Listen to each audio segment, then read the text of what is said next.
Friends, आज हम लोग बात करने वाले हैं एक और ऑप्टिकल इंस्ट्रूमेंट के बारे में जिसे हम लोग टेलीस्कोप के नाम से जानते हैं।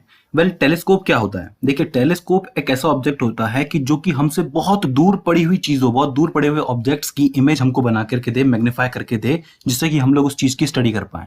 जैसे कि एस्ट्रोनॉमिकल थिंग्स होती हैं, स्टार्स हो गए, आपका प्लैनेट्स हो गए, मून हो गया, एक्सेट्रा एक्सेट्रा। तो इनकी जो स्टडी है वो हम लोग टेलीस्कोप की मदद से कर सकते हैं। पहले माइक्रोस्कोप में हम लोग क्या कर रहे थे कि बहुत छोटे ऑब्जेक्ट्स को बड़ा करके देख रहे थे। अब हम लोग क्या कर रहे हैं कि बहुत दूर जो ऑब्जेक्ट्स होते हैं, जो कि हमें पॉइंट नजर आते हैं, बहुत छोटे नजर आते हैं, उनकी इमेज हमें बड़ी करके देखनी होती है। राइट? तो ये फर्क होता है दोनों के अंदर। तो आज हम लोग इसकी स्टडी करेंगे और देखेंगे कि आखिर मैग्निफिकेशन पावर किस तरीके की होती है एक टेलीस्कोप की, और खासकर एक स्पेशल केस जहां पर हम लोग देखेंगे कि जो इमेज बनेगी वो इन्फिनिटी पे बनेगी। अब इमेज इन्फिनिटी पे कब बनती है? ऑब्वियस सी बात है कि जब जो ऑब्जेक्ट होगा वो फोकस पॉइंट पे होगा, दोनों के दोनों लेंसेज के लिए। राइट? तो हम लोग पढ़ने वाले हैं इस टेलीस्कोप को। तो आइए शुरू करते हैं। देखिए फ्रेंड्स, टेलीस्कोप्स वैसे तो कई तरीके के होते हैं, यानी कि बहुत कॉम्प्लेक्स तरीके के भी होते हैं, और आजकल तो बहुत ज्यादा तरीकों के बन रहे हैं। लेकिन हमें यहां पर यह देखना है कि एक बेसिक टेलीस्कोप, एक सिंपल टेलीस्कोप किस प्रिंसिपल पे काम करता है। ठीक है? तो देखिए, यहां पर एक टेलीस्कोप बनाने के लिए हम लोगों ने दो लेंसेज कंसिडर किए हैं, दोनों के दोनों कॉन्वेक्स हैं। यहां पर मैं आपको एक चीज बता दूं कि ये न्यूटोनियन टेलीस्कोप है, यानी कि ये न्यूटन के द्वारा बनाया गया टेलीस्कोप है, यानी कि इसका जो डिजाइन है वो न्यूटन का है। वैसे सबसे पहले जो टेलीस्कोप बनाए थे वो गैलीलियो ने बनाए थे, लेकिन उसका जो टाइप था उसके अंदर एक कॉन्वेक्स लेंस यूज किया जाता था और एक कॉनकेव लेंस यूज किया जाता था। हालांकि उसकी स्टडी अलग है, लेकिन हमें हमारे सिलेबस में ये वाला टेलीस्कोप पढ़ना है। अगर आप कहेंगे तो मैं उसके बारे में भी वीडियो बना दूंगा। ठीक है? तो ये जो टेलीस्कोप है, यहाँ पे आप लोग देख सकते हैं कि दो आपके लेंसेस लगे हुए हैं, और यहाँ पर दोनों ही लेंसेज जो है, जिसमें से ये जो आगे वाला जो लेंस है ये ऑब्जेक्ट के पास होने वाला है, मतलब ये जो होगा ऑब्जेक्ट की तरफ होगा, इसमें से ऑब्जेक्ट को सीधे देखा जाएगा, तो इसे आप लोग ऑब्जेक्टिव कहेंगे, ऑब्जेक्टिव लेंस। और ये आंख के पास होगा तो इसको आप लोग कहेंगे आई पीस।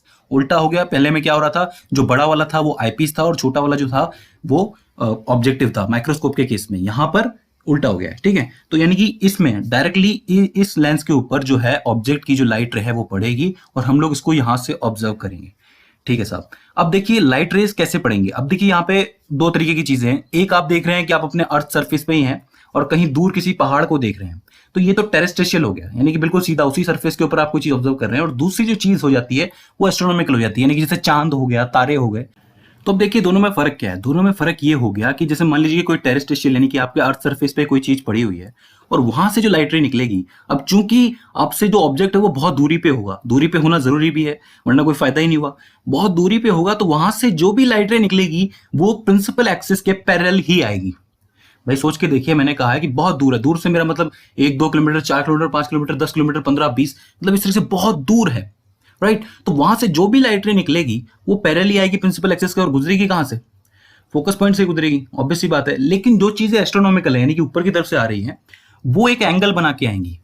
लेकिन उसके अंदर सिमिलरिटी ये होगी कि उसमें से जो लाइट रे निकलेगी वो भी पैरेलल ही आएगी, उसको पैरेलल ही मानना पड़ेगा, क्योंकि जैसे मून है वो कई लाख किलोमीटर दूर है हमसे।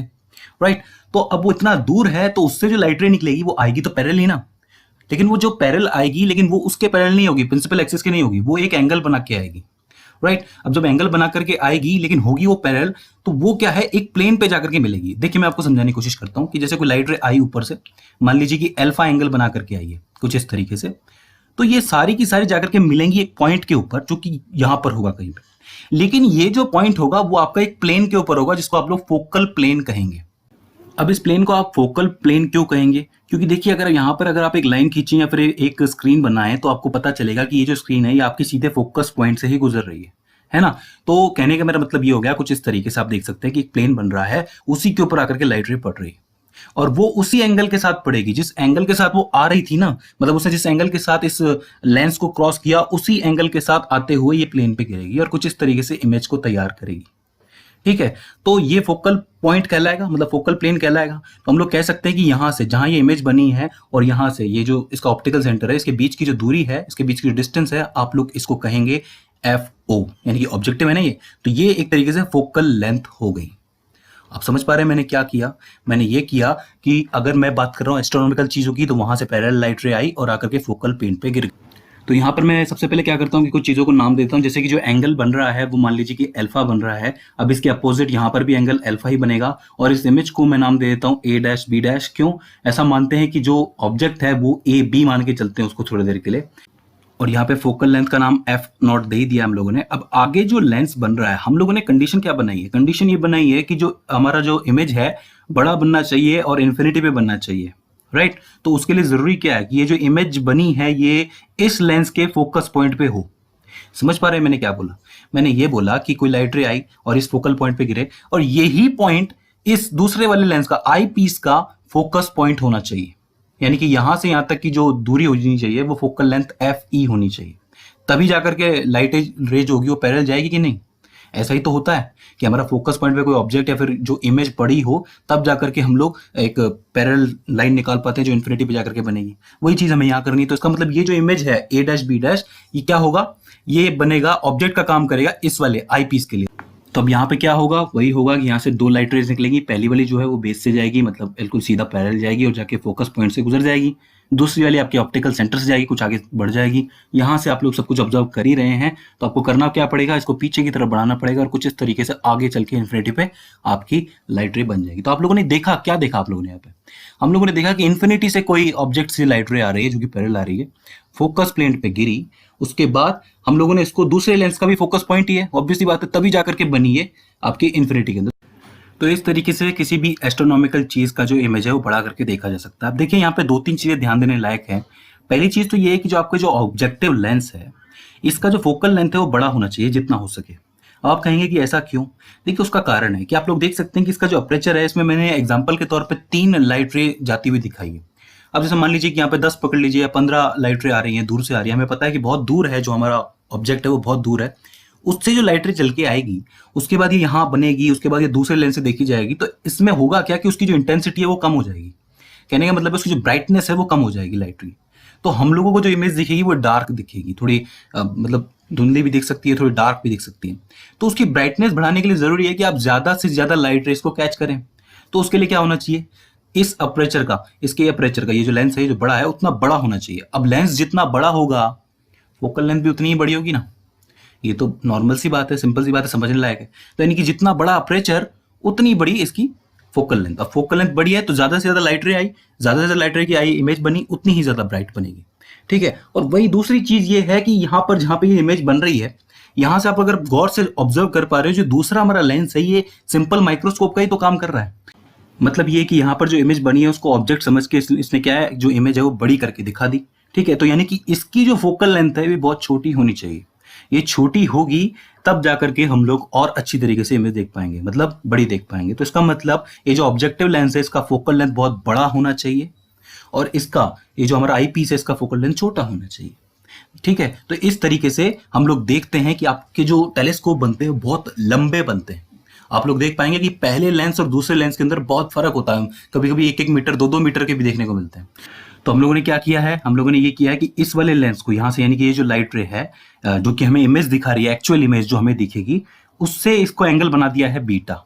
यानी कि ये जो एंगल है ये सबटेंडेड बाय इमेज होगा और जो अल्फा है वो सबटेंडेड बाय ऑब्जेक्ट होगा। ये चीज हम लोग देख चुके हैं। इससे हम लोग एंगुलर मैग्निफिकेशन की वैल्यू निकाल सकते हैं।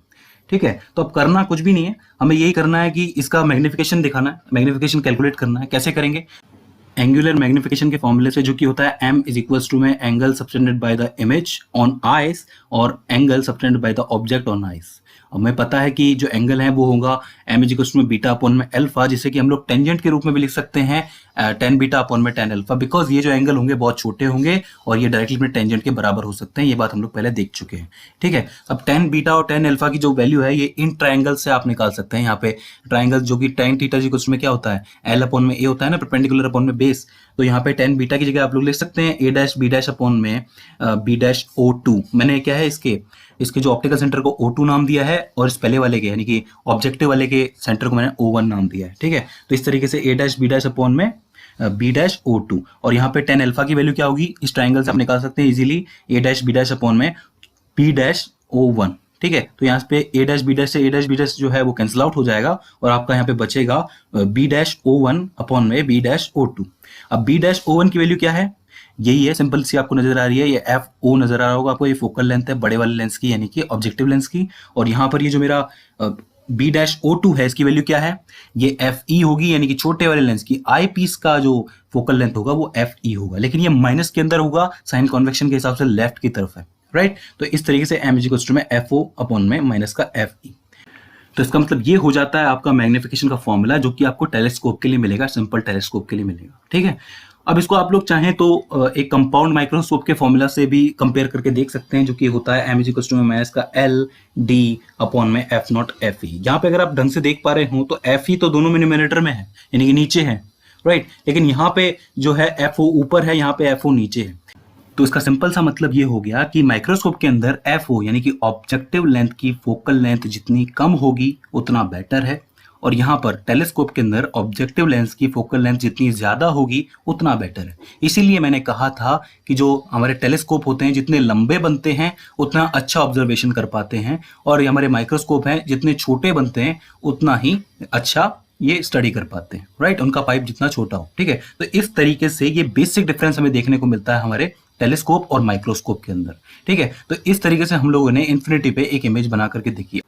अब देखिए ये जो हमारा फॉर्मूला है इसके अंदर माइनस का जो निशान आया है वो सिर्फ इसलिए आया है कि जो इमेज बन रही है वो उल्टी बन रही है।